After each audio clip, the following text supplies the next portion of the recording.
40,000 people went into Palestine. Okay, now imagine this mass population of a country which can't actually cope with that, which sparked something called in 1936 the Arab Revolt. 1939 you had the White Paper, okay, and then you had terrorist activity. We talk about Hamas, but let's not forget that you had terrorist activity by the Irgun and by the Haganah and by Levi, and that terrorist activity was rewarded by the British Empire, which in 1946 culminated, of course, in the King David hotel bombing, which was the targeting of civilians.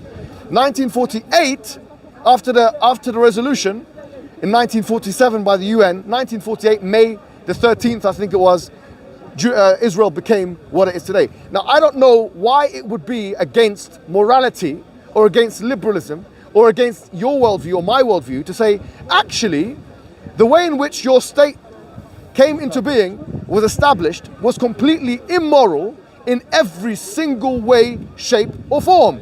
The only thing you guys really have to say about that is that, well, we were there in 70 AD. No, you weren't. They weren't there. Okay, just calm down for a second, please, bro, please. If, okay, you were there 70 AD, there was a siege of Jerusalem, very well known. Hebron, the king, and so on. Now we talk about ancient history. Here, the Normans were here. You know, when we talk about Hastings, let's talk about the fact that the Romans were here. Okay, there was the Gallic, what's it called? The Gallic Wars or whatever, before Christ. So some Italian guy comes and says, we're Roman, we have rights to Britain. This is the ridiculous nature of the claim. No one makes these, you have to understand, guys, no one makes these claims except for Zionists. Understand that. No one legitimizes, okay, the status of a state based on the fact that there's archaeological evidence from 1,400, 6,000 years ago, whatever it was, 3,000 years ago, 2,000, whatever it was. Yeah?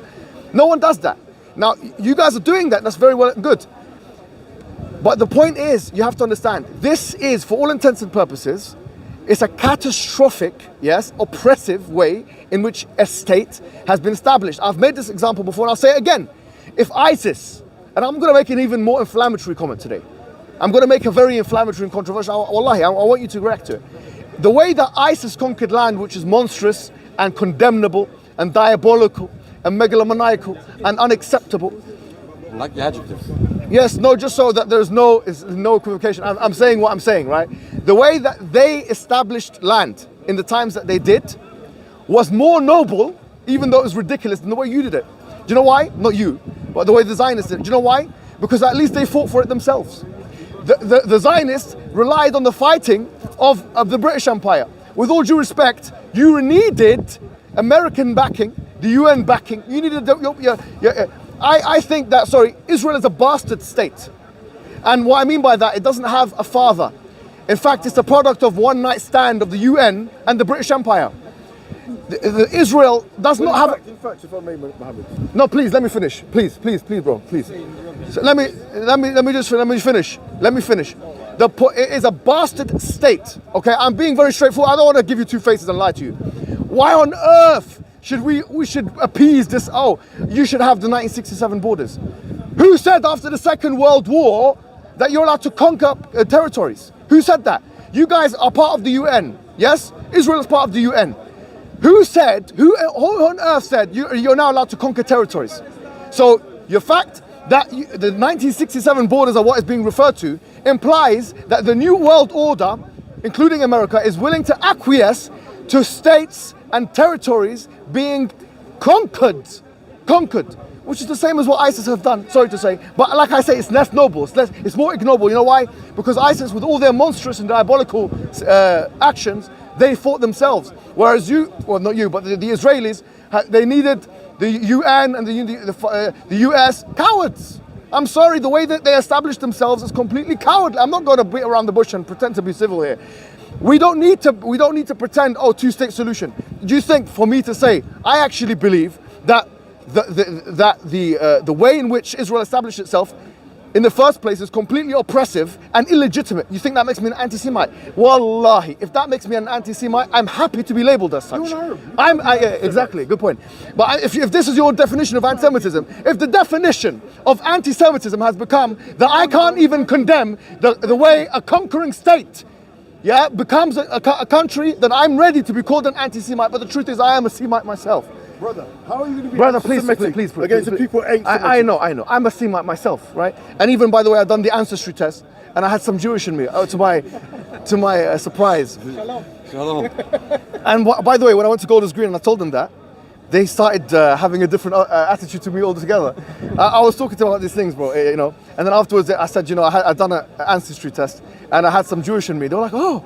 I saw the smiles on their faces. And honestly, this is the thing. No, before you go, I know I spoke for a long time. I'm going to let you speak back. But please, bro, I'm just saying this. This pathetic use of the word anti-Semitism as a deflection mechanism of the covert narcissistic state, which uses as a scapegoat these labels and these terms. Oh, it's anti-Semitic if you talk about Israel. It's anti-Semitic if you talk about the history of Israel. If you don't agree with the two-state solution the way we like it. The 1967 borders. Who told you that? If that's what anti-Semitism is, then everyone is an anti-Semite and we don't mind being labeled as such. But that's not what anti-Semitism is. But what anti-Semitism is when you discriminate against someone, hatred of Jews because of their Jewishness. That's what, if you look at the dictionary, that's what it says. No one is saying that Jews shouldn't have a homeland. We're just saying, don't make your homeland on the expense of someone else's homeland. What we're seeing with Yaqub, this Jacob, this pathetic, that fat slob, you know, in Sheikh Jarrah, saying if I don't steal it, someone else is going to steal it. I put the middle finger up to him and to his state. I put the middle finger up to him and to his state and say, you know what, if you're talking about stealing like that, you know, to be honest with you, we don't give a damn about if being labeled as anti-Semitic.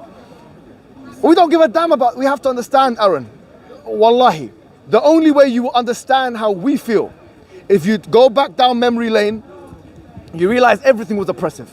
Everything was oppressive. From 1917 onwards, every single thing. You have no right to speak about anything. Honestly, everything was bad. The Nakba, everything was bad. From Balfour Declaration, all those things are not points for you, they're against you. You talk about Hamas, that they want to see the extermination of Jews, or that they want to see all Muslims in the area. Who said that we agree with Hamas on every point, or that the charter of Hamas has become the Quran? Who said that? I tell you something, under the Ottoman Empire, Jewish people, and you know this, you will agree with this. Yeah, we have spoken about it. Yeah, they were actually fleeing from the Christian West after the Inquisition in 1492. They were fleeing, running away to the Muslims, where they had their golden era. We say this, we say we believe in coexistence. But we believe in coexistence not at our expense, never at our expense. Coexistence doesn't mean you come into my house and say that if I don't steal it, someone else is going to steal it. We put the middle finger up to people that say that, or in the way that you do it. Sorry, this is very rude. The way you do it in your country, we do this as well. Yeah, we do that to them. You know that? Yeah, we do this one. We do that one and that one. Wallahi, we don't agree with any of this bull BS. We don't accept it. We cannot accept it. And this discourse is a sham. It's a sham. It is a sham. It's not a level playing field like two sides. There's a clear oppressor and oppressed. As Norman Finkelstein says, there's a raper and a rapist.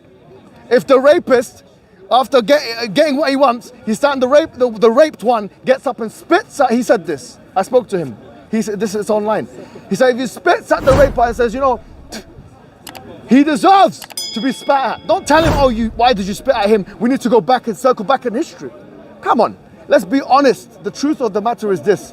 This has been the only time for a very long time, since, I don't know, 200 AD or something, where the Jews have actually had a chance, and the Zionists, let's say, to show us how it would look like if you had a state where they were in control. And unfortunately, they're not doing a good job of it at all.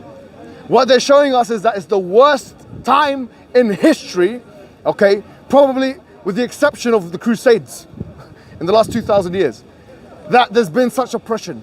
Bombing children, let's not pretend, oh, but you know. Mohammed, can I answer before yes, I run? of course. Number one, I can't outdo you. I think you should run for Prime Minister in this place. I'm going to run for Prime Minister. I'll vote for you. I'm going to run for Prime Minister in Israel. I'm going to be there. I might vote for you there as well. You know it's all political. Now listen to me. I'm going to do it fast and I'm not going to go into detail. I'm just going to answer a few of your points that you made. You mentioned that the British, by the Balfour Declaration, weren't on the British mandate in Palestine. It was still the Ottoman Empire. Yes, that's correct. That's the point I always say.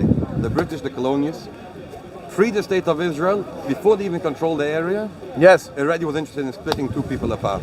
Yes. That's number one. So the colonialists who had this vision of breaking two peoples, a bond that we've had for thousands of years, were the colonial British. That's fact number one. Fact number two is, when we talk about the colonial Brits, occupied the area of Palestine at those times, which people kicked the colonialists out were the terrorist Jewish organizations. That's the fact. As you mentioned before, Haganah, Etzel and Lachi, these three organizations kicked the colonialist British out of the area that is called Palestine. What you mean to say is that they committed terrorist attacks against the colonialist power. No. They killed civilians. All right. So let's be honest. 1940. I'm not justifying it. Good. In no way at all. I'm just stating the fact of who kicked the colonialists out of that area. Let's be honest. Okay. Let me challenge you. Before please don't run. Please. We've had enough of people running away from conversation. I never run away from you. I know. But you keep saying using the word run. No, because he has to go to. I'm not using the word run. Let me tell you this very carefully. Look. Let me tell you something. I know. Listen carefully. I have your number. No, I know, but let's just finish the conversation. Listen, bro. Okay, listen. Mechayim Begin, okay, who was part of the Menachem. Thank you. Okay, Menachem Begin, who was part of the Irgun. Okay, yes. He became the president of the country. The prime minister. Sorry, the prime minister from years 1977 to 1981. Correct?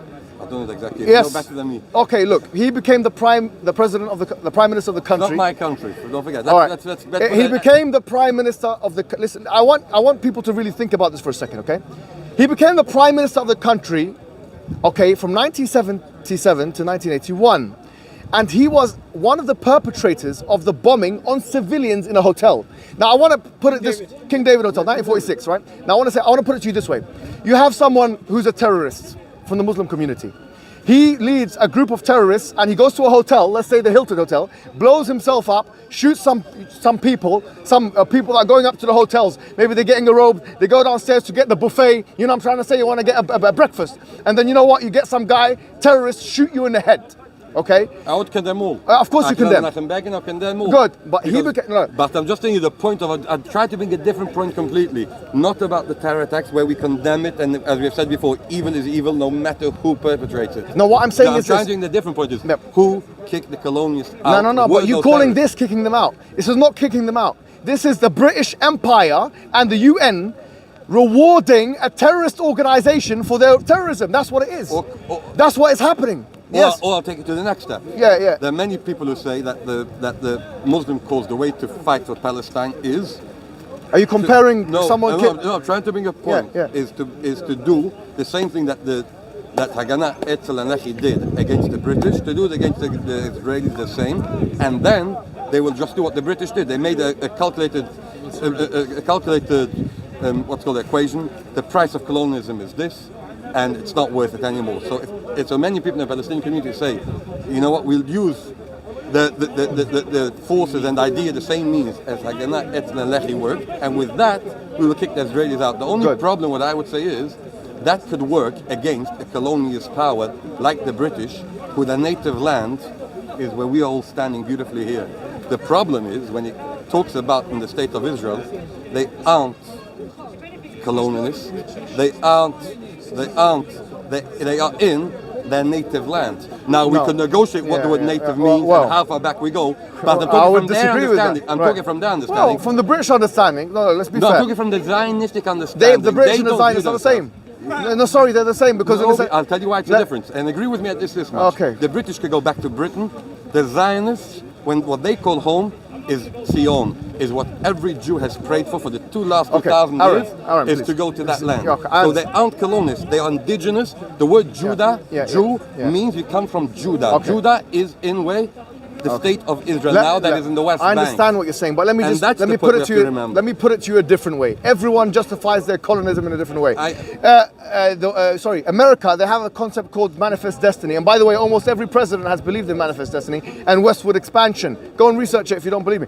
The point of the matter is this: the British Empire did have their own set of justifications for going into lands and colonizing them.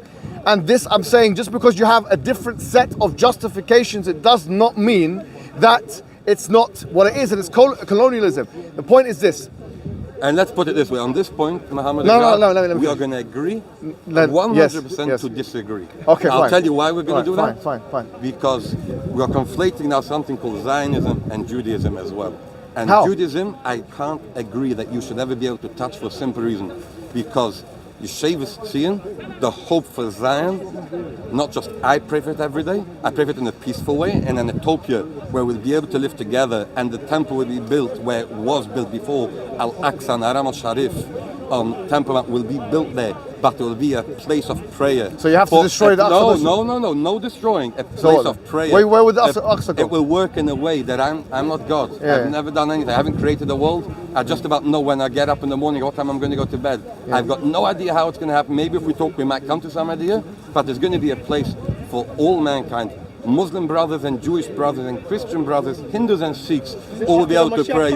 All will be able to pray in that place. Now we could agree and disagree. We don't want to pray in the temple. We don't want to pray in the temple. No, but I said I'm telling you why from a Jewish perspective. I'll put a full stop at that point because for me that is when you are crossing into my religion. Where I'll tell you why. Let me cross into. Let me cross more. Let me cross more. But I got the right to say. No. Sorry. Let me cross more. Let me cross more into your religion. The problem is always has been religion. Actually, to be honest. Disagree. Let me tell you why. I disagree because let me tell you how.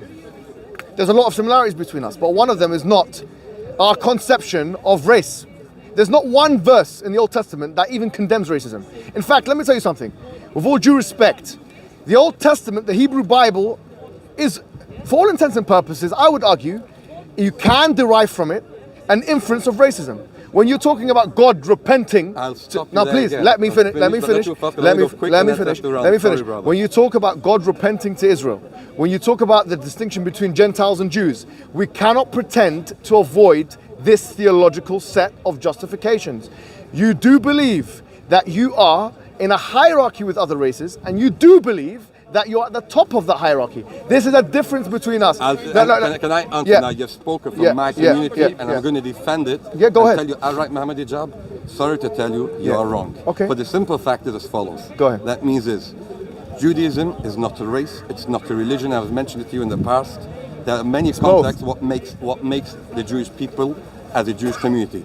Point number 2 is, so it's not just a race because you could convert into Judaism. Even if I've spoken to many Muslim brothers who never heard of it, but you convert into Judaism, I wouldn't advise it to anyone, but it's a fact, so it can't be a race in that way. Why would you advise it though? And I'll tell you now why I won't advise it. Yeah. Number 1, because it's tough, and number 2 is that's where we theologically differ.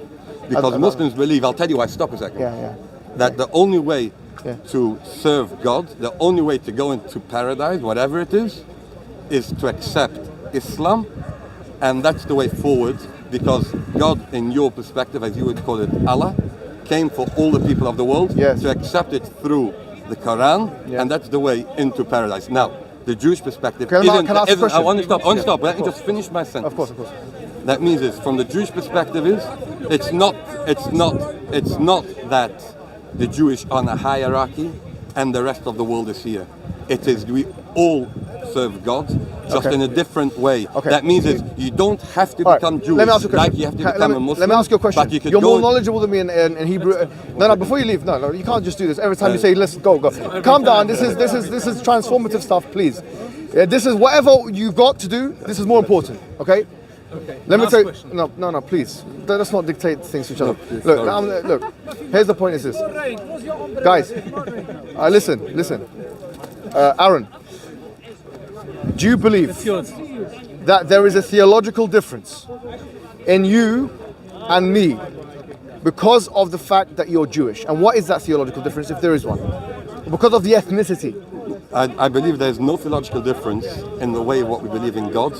The only difference between people is that I believe that all people can serve God in their own way. Okay. And I don't believe, like Muslims, that you have to convert to Judaism to serve God. Yes. Now, and the end result is, do Muslims and Jews reach paradise? The answer, simple question is yes. It's not creed. Fine. It's deed. So no, I accept that from you. You're basically opening a kind of open theism. It's not open theism. No, it's a kind of open theism. It is as long as you. There are barriers that seven rules of Noah that you have to keep, but that's basically it's deed, not creed. What I'm going to do to you right now is accept what you've just said, okay? If you listen to what I said, is that it can be inferred in that way. I didn't say that it is the only inference. That it's a misconception of an understanding. No, but that's according to your. That's what I'm saying. You're talking about the no Hyde notes. No, but hold on. The overall. No, but here's what I'm trying to say. Look, you would agree with me that first, I totally accept your. I'm not going to force my exegesis on you. You have your own ability, and your father is a major scholar. By being Muslims, I respect that. So there's no reason to be a Jew, whatever, no problem. I'm saying that despite that being the case, the fact that there have been theological justifications using ethnicity is still current. Okay? So for example, if you said to me, look, I and the majority of Muslims don't believe in terrorism. We look at the Quran and we accept that. However, there are some group of people that look at the Quran and justify terrorism from it. We have to accept that that exists so that we can deal with that. You must accept the fact that there are a lot of people in Israel who are Haredi Jews, Orthodox Jews, who use the Bible or the Hebrew Old Testament in order to make a case, for a racial case, for the superiority of the Jewish people. You might not be one of them. What do you mean, as the state of Israel? No. As the superiority of the Jewish people in general. The Jews and the Gentiles are separate, and that the Jewish class is higher than the Gentiles. There are some people who say that. You're not one of those. I will not force that upon you. I say it's a misconception of understanding the language and the way it's spoken. And I agree. Mohammed Hijab, thank brother for talking. But let me just we'll keep it give me 2 minutes. Let's finish off. Let's finish off. We condemn violence wherever it is. Aaron, listen. What I was going to say is this. The reason why I mentioned, by the way, Urgun and the fact that they became part of the Luqid party, and is because we want to show. You talk about how much you circle backwards. We circle backwards to the inception of the State of Israel, and we realize that you have literal terrorist organizations, accepted as such, by the way, by the British, by the Americans, by the UN, by everyone, the international community, like Urgun, being absorbed into what is now the Luqid party, who, of course, Netanyahu leads, or which Netanyahu leads. The point being is this: when Israel points the finger at Hamas, they have to look at their own beginning. I always say we have to understand each other. We have to understand each other. The fact that Hamas has no different an ideology from the Luqid party. They both actually have the same ideology. The only difference is they both believe in a one-state solution. Let's be honest. Both of them believe that. I think it might work. It might work. Listen, together. The difference between the two is just tactics and capabilities. That's what you need to understand. But the difference is, one is a group which is being condemned internationally, and the other one is a state which is being funded by the Americans. Can we talk later on? Yeah. All right. Thank you. Take care, bro. All the best, brother. You too. So. Salam alaikum. Alaikum assalam. Okay. Peace upon you. All right. Thank you very much, my friend. Take care, guys. Look, guys, just to end this, it's very important. As you saw there, there's not really a case anyone can make unless they want to talk about archaeological findings. But the point of the matter is this: it is hypocrisy at the highest level. It is a double standard at the highest level when you have groups of people in the West, neoconservatives, alt-right, whatever you want to call them, who actually support the State of Israel, and they call for process of normalization with Israel. You have even Muslims voting Democrat because Joe Biden is apparently better than his alternative. Well, actually, he's not. In fact, those Muslims who voted for him should be ashamed of themselves, knowing that he would be someone who supports this cause. I say very clearly that we should not vote for any of the political parties today. Labour, Democrats, the Muslims should withhold their vote. Because you know why? I'm not saying because voting is kufr or voting is shirk or that. We don't believe in this. But what we are saying is this: if the Labour Party in this country knows that Muslims will vote for them, they don't have to work for it. They don't even have to work for it. The Democrats are pretty confident that Muslims are going to vote for it. They don't even have to work for it. But we see the fact that the Democrats, Joe Biden is saying that had a State of Israel not been there, we'd have had to invent one. This, what's his name? Starmer, yeah? I forget his first name. What's his first name? Keir Starmer. Keir Starmer, yeah? Yeah, this fool. He actually is a Zionist by his own confession, and he actually cancelled one of the meetings he had with Muslim organization because they're pro-Palestine. This guy is no different from what you have in the Conservative Party. Therefore, I say this clearly today. In addition to the social media policies that we have and our directives, we should condemn those parties, the Labour Party and the Democrat Party, and we should withhold our vote. We should never give them our vote because they are supporting the wrong side on this struggle. We can't be selfish enough to care about welfare benefits or JSA or whatever you guys, our community is like in this country, a welfare state, at the expense of our brothers and sisters in Palestine being bombed, with the blessing of the likes of Joe Biden and Starmer. We cannot vote for these parties. We cannot, and we must make them work for it. If they want us, they have to be very clear on this issue. It's a red line for the Muslim community.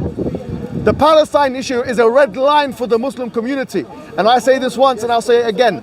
We will campaign against all political parties which do not candidly condemn the Palestine issue. And we are becoming a major demography here. We'll find in the 2021 census that we're approaching the 10% mark. So you mess around with 10% of the vote, that in the current state will make or break an election, and they know it based on first past the post system. So we are actually an important player in the voting. And what we will say is we will withhold our vote. We will withhold it. If you, as a political leader, are treating the Muslim community and the Palestinian community in the way that you're doing, and we will withhold our vote, and we will condemn Joe Biden and condemn all of those who campaign on his behalf from the Muslim community as well. And they should look again at the strategies in America, the da'iyahs there, because it's a wrong strategy. This idea of maslahah, you've completely warped it and destroyed it.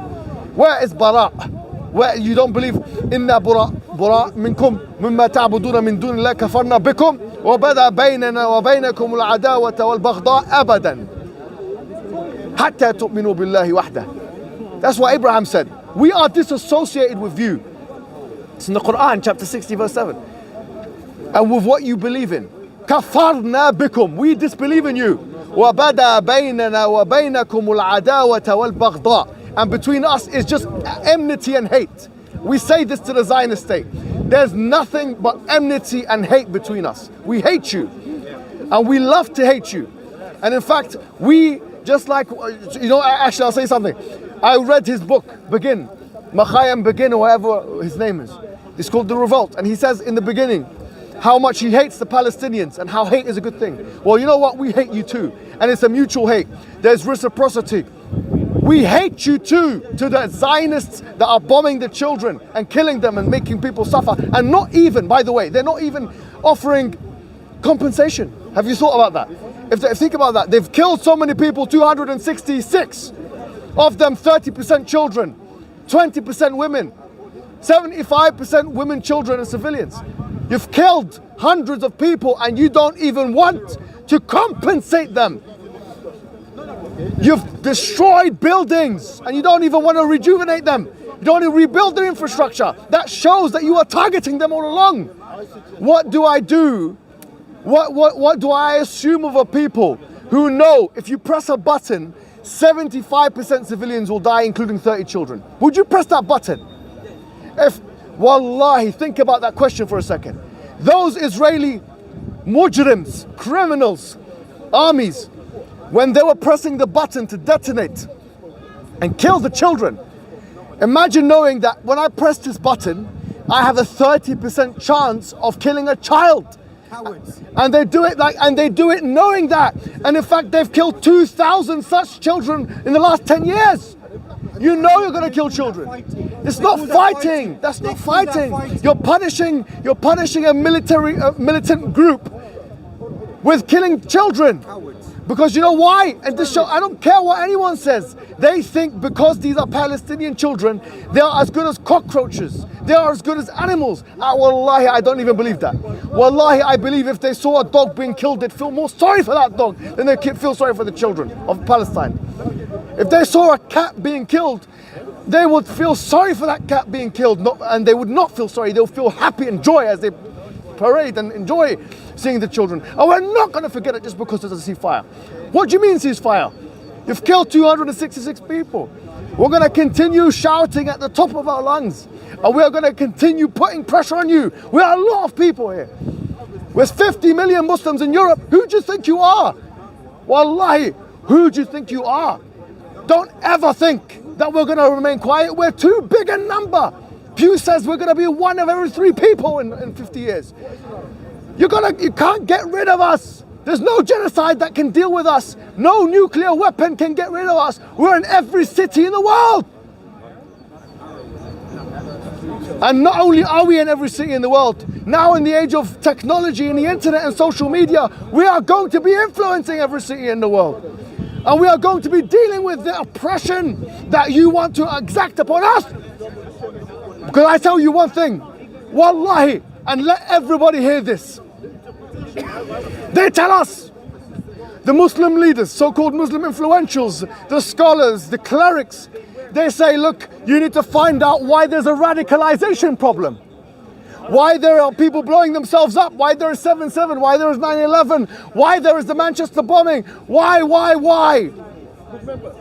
Osama bin Laden, when he wrote his fatwa, and I don't know, the early 2000s, the first thing he used as ammunition for his jurisprudential position was the Israel-Palestine conflict.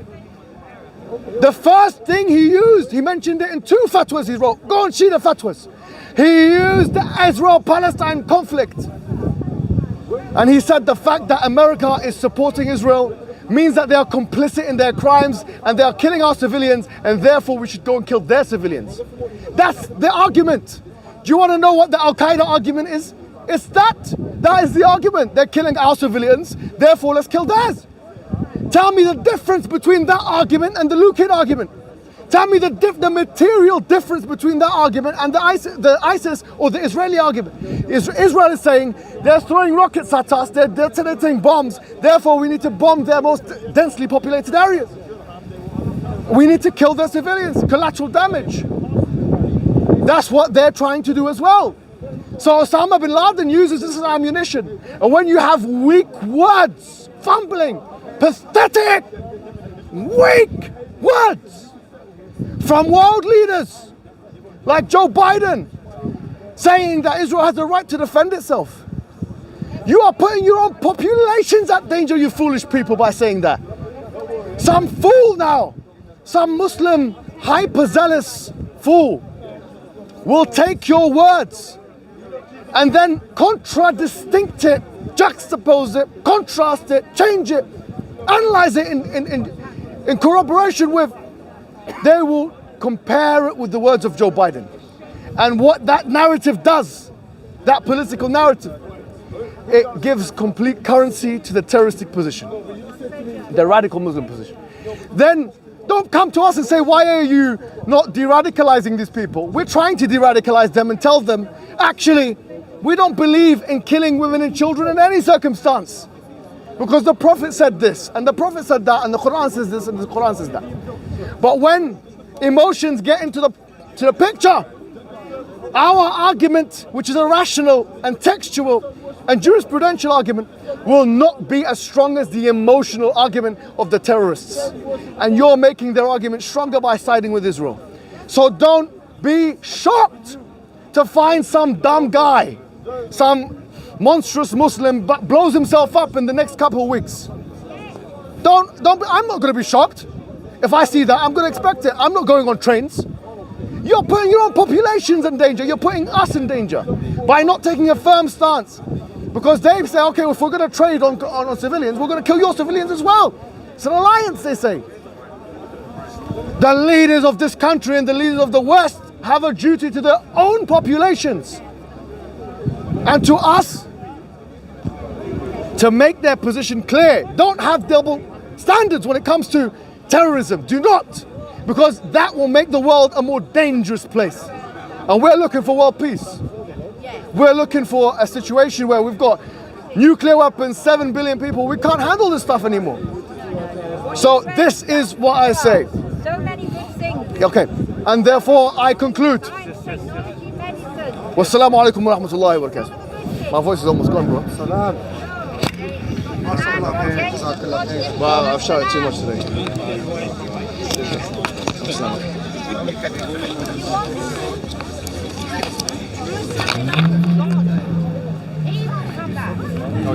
You think? You stop it now? Yeah. I used to no. Yes. Okay.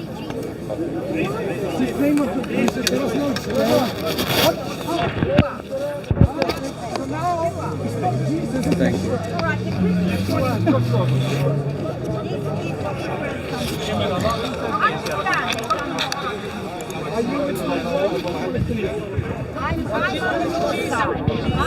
Assalamu alaikum. My name is Vegard and I'm a Norwegian Muslim convert.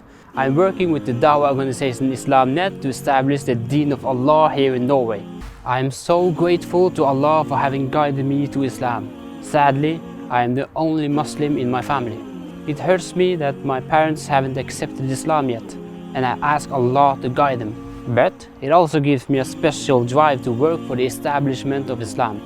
I don't want anyone to miss the chance of becoming Muslim. The Prophet ﷺ said that the Muslims are like one body. If you can feel my pain, would you please help me relieve it? You are now my new family. Click the link and donate to establish this masjid and share in the reward for the message of Islam reaching the corners of Norway.